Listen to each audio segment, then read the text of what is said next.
A very warm good morning to all my dear students.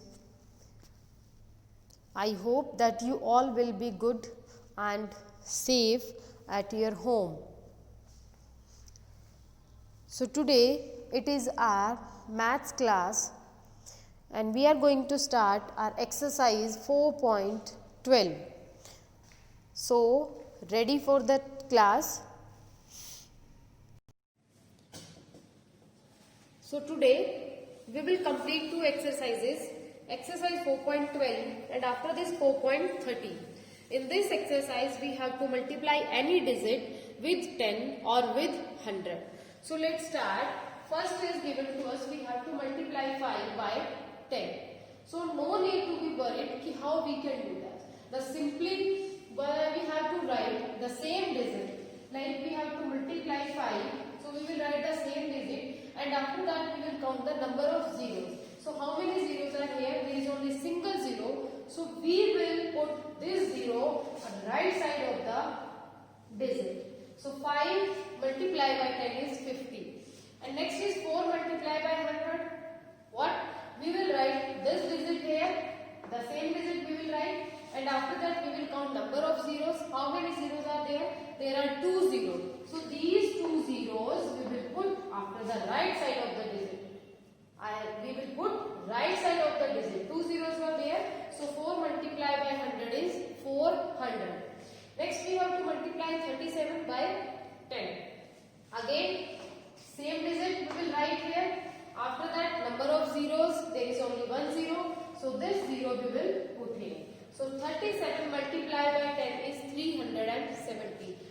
It is very simple exercise. You just have to write the same digit and after that you have to count the number of zeros. If there is only 1 zero, so we will put 1 zero right side of the digit, and if there are 2 zeros, so we will put 2 zeros.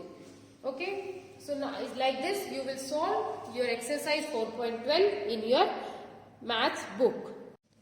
So the next exercise is given to us, that is exercise 4.13, and in this exercise there are statement sums.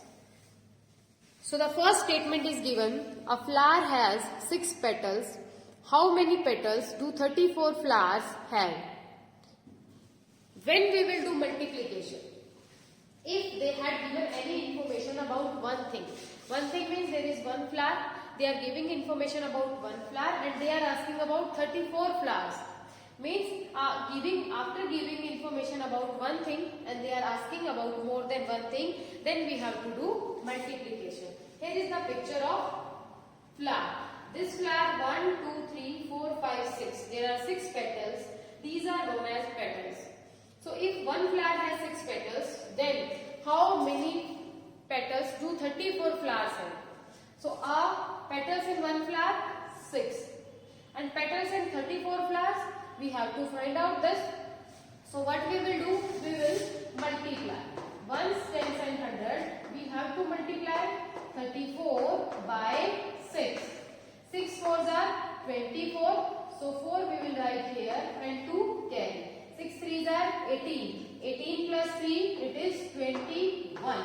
It means petals in 34 flowers will be 214. 214. So like this, you will complete your all the sums.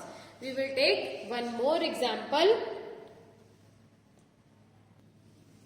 So the next sum is given, a spider has 8 legs. How many legs do 39 spiders have? So here you can easily understand, they are giving information about one spider and they are asking about 39 spiders. So they have given information about one thing but they are asking about more than one. It means we have to multiply. So one spider has legs 8 and 39 spiders have legs. This one so we have to find out. So how we will find out? We will multiply. We have to multiply 39 by 8. 8 9s are 72. 2 here and 7 here. So 8 3s are 24. 24 plus 7. It is 31. Answer is 312. It means 39 spiders have 312 12 legs. Is that clear? Is it easy? Yes, you can easily solve this exercise. You just have to multiply the bigger digit with the smaller digit. Okay, so complete this exercise. Thank you and have a nice day. Bye-bye.